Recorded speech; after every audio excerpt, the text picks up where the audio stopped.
Thanksgiving deer taken with a 14-inch Ruger Old Army using 45 long Colt cartridges.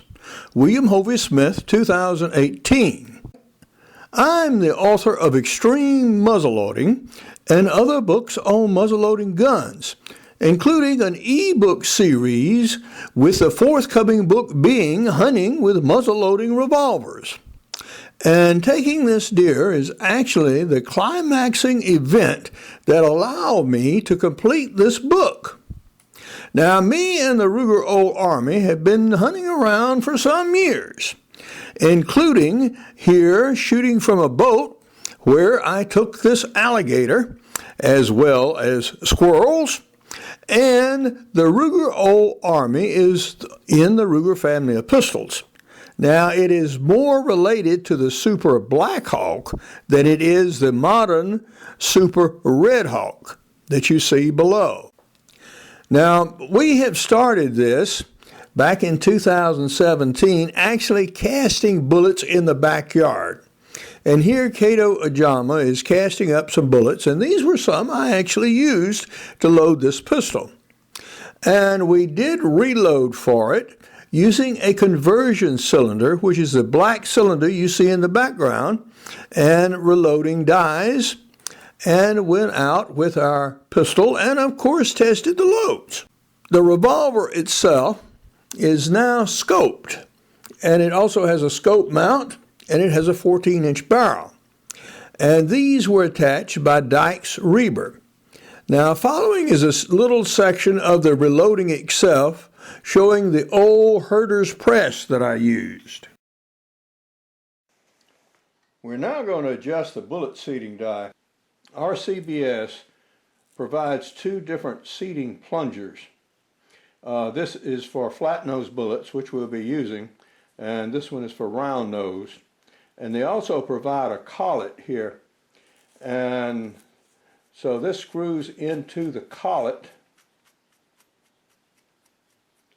and then screws into the die itself.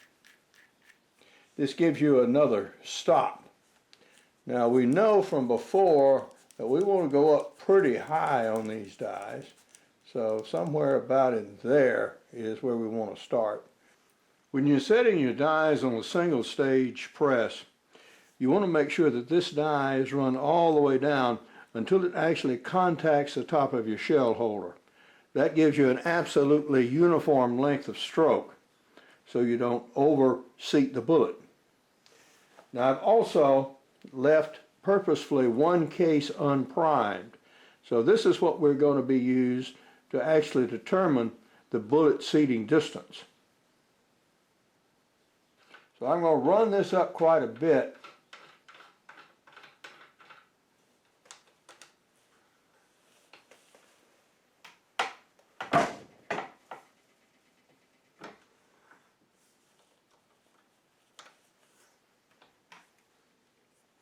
Okay. It certainly gives a good crimp.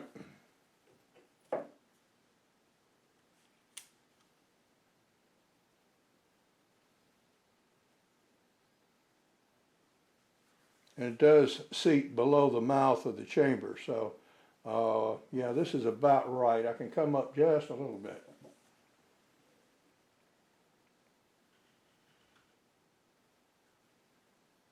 That should be about right.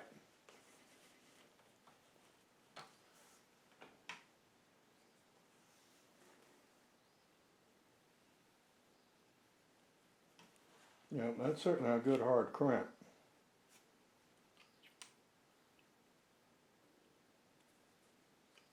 Yes, that is about optimum, right there. Okay, so now we know the length, so we can see if our powder charge will accommodate this load. The load I'm going to be attempting to assemble is 37 grains of 777 powder, which is exactly the same load I have in the black powder Ruger Old Army. So we'll see how it compares when loaded in a cartridge compared to just loaded as loose components in the cylinder. It's not possible to use that much powder. That load completely fills the case, and then we have some even left over. So that case will just not hold that much powder and seat a bullet as well. It's compressible, but it's not that compressible. So it looks like for 777, we're going to have to cut back considerably. That considerably turned out to be 25 grains of Hodgson's 777 with Kato Ojama's 255 grain bullet designed for the Ruger Old Army. This is a result of our loading efforts compared to a loaded percussion cylinder. Shooting the .45 long Colt in the Ruger Old Army percussion revolver. I'm the author of Extreme Muzzleloading, and here we're using a conversion cylinder to allow you to shoot cartridges from a percussion pistol.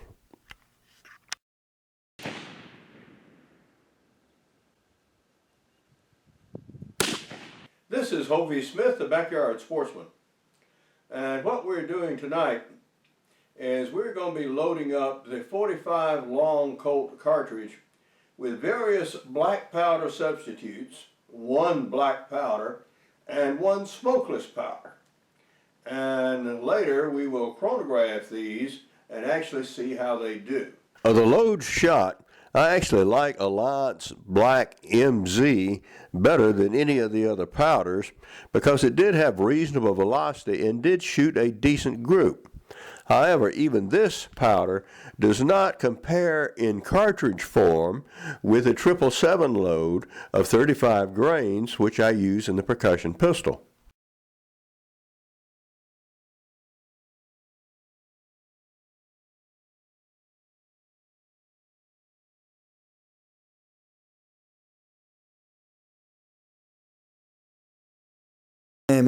Had Thanksgiving dinner and then went out hunting here at home. Besides the videos, I have documented my work with muzzleloading revolvers in several books.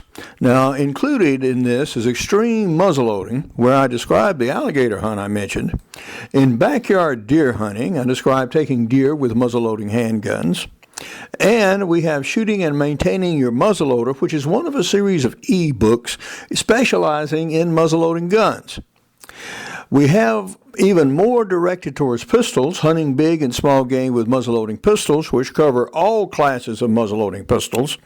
And now I'll actually be able to finish hunting with muzzleloading revolvers, with this actually being the concluding chapter. This is Hovey Smith, the Backyard Sportsman. And I'm here on my food plot with a nice little buck here. First one of the year. And we took it with our modified Ruger Old Army with .45 long Colt ammunition. At about 40 yards from the stand, one shot through the neck, dropped it. Another shot finished it, although not really necessary, but just to end its suffering. So, the Ruger has finally done its deed, and it has got a reasonable deer, not a great one, he's a young buck, but it's about time I got a deer kilt. It's already Thanksgiving, matter of fact, this is Thanksgiving, so I just needed to get a deer down and in the freezer. So, this buck stepped out, and we took it. Burr. This load was intended to be used on one of those big 200-pound plus Minnesota whitetails. So this little 125-pound buck or so, it had no problems with it at all. The first shot struck actually through the spine and dropped it on the spot. It was still struggling a little bit, so I gave it another through the side of the body, which finished it. So the load in itself did very, very well, as would be expected on such a deer. This hunt was a logical conclusion of my work with the Ruger Old Army, which extended, as you saw, over a period of years. The longer barrel and scope basis was installed by master gunsmith Dyke Cerebral. With this conversion cylinder, I can use the Old Army in states where percussion revolvers are not legal, but the .45 long Colt revolvers are. For more information on my books, blogs, and more than 700 videos, you can go to my website, www.hoviesmith.com. For more information on my new business book, you can go to createyourownjobsecurity.com. Good hunting and good eating from the outdoors. Goodbye, and God bless. My new business book is Create Your Own Job Security. Plan to start your own business at midlife. In this book, what I advocate is that a person start a whole series of businesses throughout their life. This way, they're able to become an entrepreneur, so to get used to the notion, when go to college, take some business courses along with your major, and actually conceive of and start your own business. And I tell you how to go through all those progressive steps in the book. Then, by the time you are in middle age, you already have your business running quietly in the background, concept proven, and making a little money. Then, should you suddenly lose your job in your 40s and later and find it very difficult to be reemployed, you don't have to cast around thinking, what the blazes do I do now? You already have your business up and going. Just give it an infusion of cash from your severance and roar off the golden highway to success. So this book is now available from Amazon and from your local bookstore.